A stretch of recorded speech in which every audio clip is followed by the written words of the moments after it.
Hello, welcome back to another pen talk. Thanks for tuning in.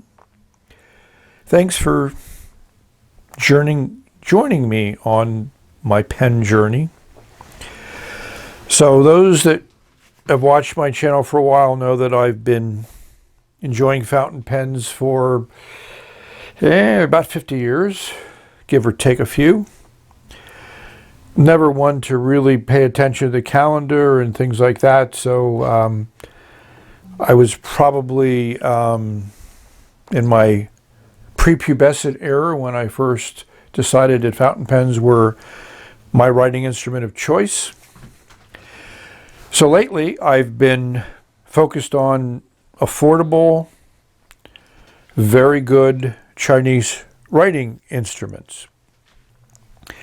And I constantly become amazed at the variety and quality and engineering, ingenuity, uniqueness of pens coming from China. But throughout my pen experiences, I've also experienced other things. So you may ask, Chris, did you ever buy expensive pens? And my answer to that question is, of course I have. Some of my videos have shown a few of them. Back in the early 2000s, I saw this on eBay. I was just saying, I have to get it. So, again, a nice outer sleeve, and this thing is huge. I mean, here's my hand. So, it's big. And as we know from some Italian pen makers, we got boxes inside of boxes inside of boxes, covered by sleeves, covered by cardboard. Why they do this, I don't know. I've never been into luxury. I've not been limited by my funds. It's just not something that I get pleasure out of. Spending a lot of money for something is something I probably have my least pleasure with. But finding something at a good price, that really gets me excited and gets me going. So as you see, there's a particular brand name on this. And this lifts off. And needless to say, that's just one of many boxes that we have here. We have a nice little protective sleeve, and we see a really nice wooden box. So we need to lift it out of its box. So we have a sleeve, a box, and a box. Very ornately done, very nicely finished. Nothing that says platinum on this. So I spent a good deal of my career in retail, maybe a third. And since I've always been interested in the whole concept of retail, commercial selling, so is this a generic box or is this a box that Platinum had commissioned for this particular pen that they sold? Question I ponder. Many of you may not, but I do. So we open up this and we see a lot of stuff, but we see one thing that really identifies the pen. This is the Platinum 2000 Commemorative Limited Edition. We have a foam pad, which is just kind of a protection. We see the pen has already come out of its little slot. We see something written all in Japanese, and it's probably backwards, upside down, whatever. We'll use Google Translate on that a little bit later. We see an interesting bottle of platinum ink, all sealed up in a nice plastic bag. Not exactly what I would call premium, but certainly functional, and we see Platinum 2000 on it. We also see that this lifts up. Little tab there gives it away. Nice green felt there. And we see inside, polishing cloth. We see a converter, classic platinum converter, which we still see today, 20 years later. And we see a platinum cartridge. And we see a very slim instruction manual. But again, referencing it's a 2000 commemorative edition. We have this in English, which to me meant it was made for international market. But English isn't the only. English is the only language on here. And I love this last statement here. Warning: your fountain pen should be used for writing purposes only. Let's not contemplate what other purposes there may be that they think this pen might be used for. So now we need to look at the pen. So, certainly not like any platinum pen I've ever seen. It's Ebonite. It has a nice chase pattern in this octagonal or decimal. I'd say it's a number of sides there. I'll count them later. So it has a lot of little unique aspects to it. Here we see it's 117.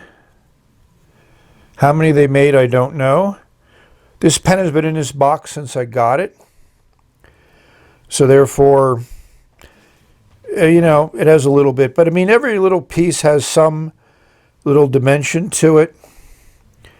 You know, there's little octagonal cuts in that band that holds the clip on.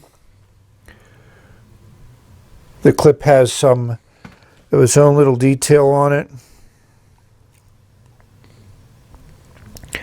So again, at the end of the day, it's not something that you've probably ever seen before and probably never will see again. It's a light pen, something you would think typical of Ebonite.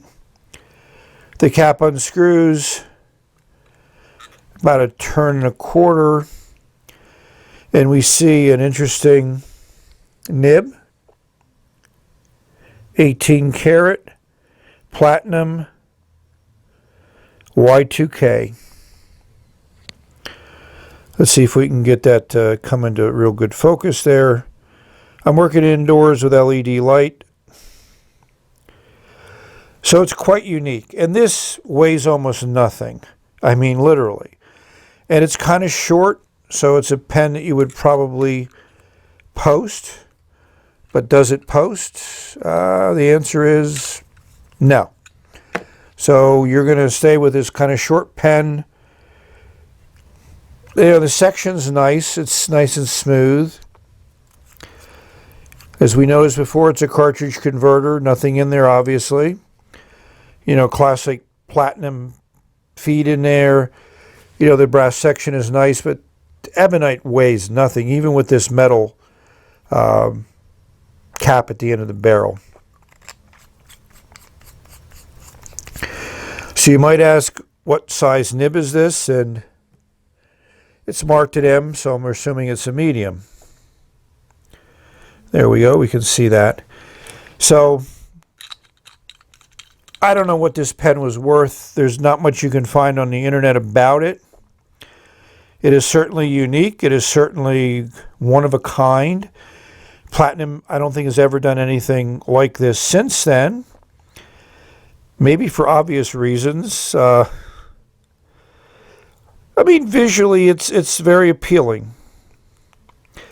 This pen has never been inked and might never be inked. So what I offer to you, my viewing audience, is, what's your comment on this?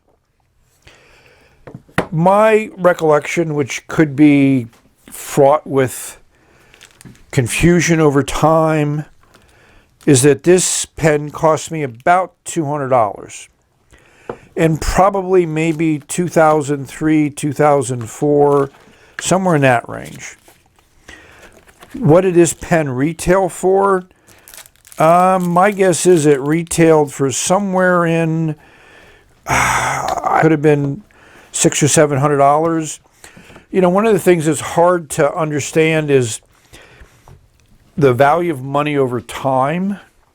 So, could I sell this pen now? Do I want to sell this pen now? Well, answers to both is yes and no.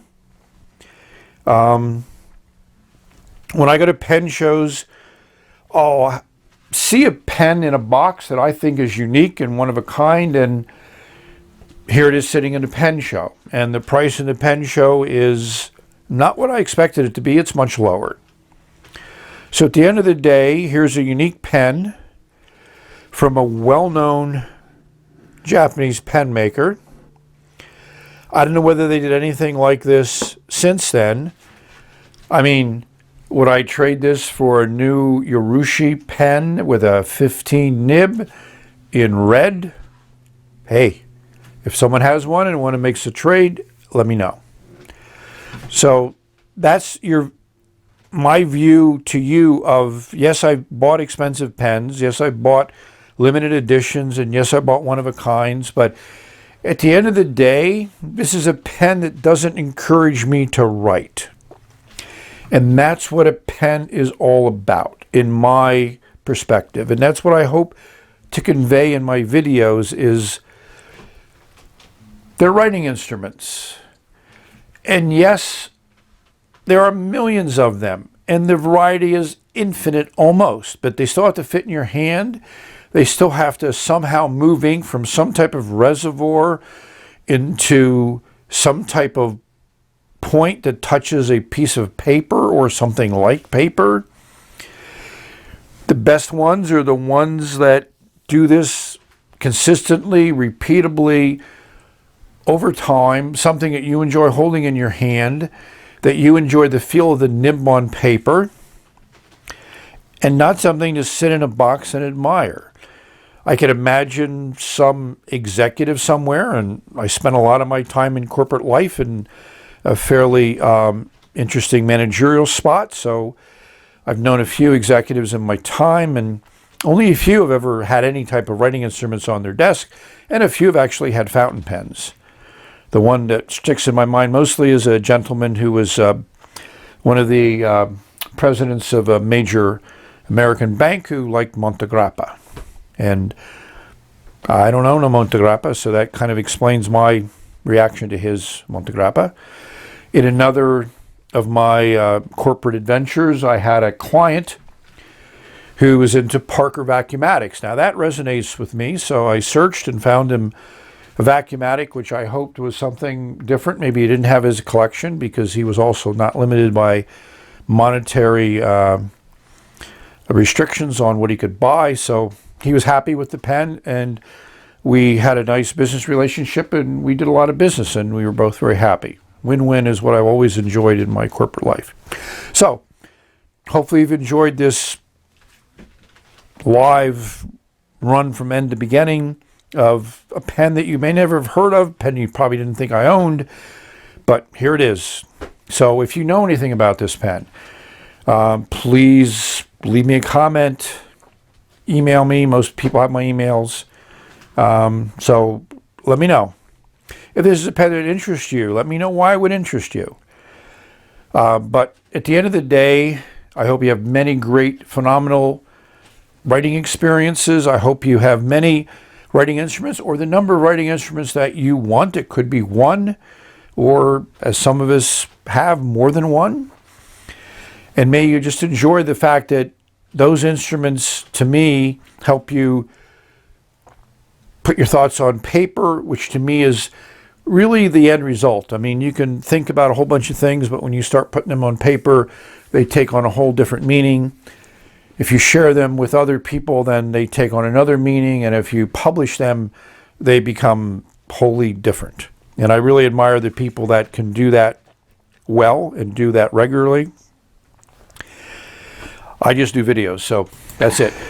This was shot in one take, but I decided I needed to add some extra stuff. This is a translation from the sheet that was in the pen box.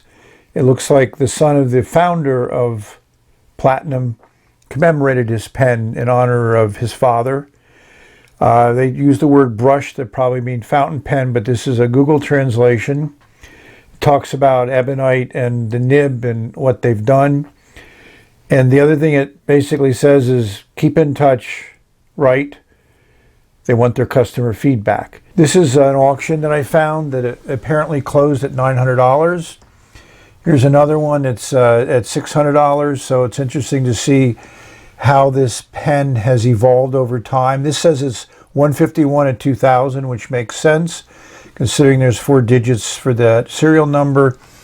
So I thought you'd like to look at what I found on the internet about the pen. So thank you for watching. Hopefully you found this interesting, enjoyable, and my discussions might have started some thoughts in your mind. So enjoy your day, enjoy your life, enjoy everything that you do. That to me is my wish for everyone. Until the next video, bye for now.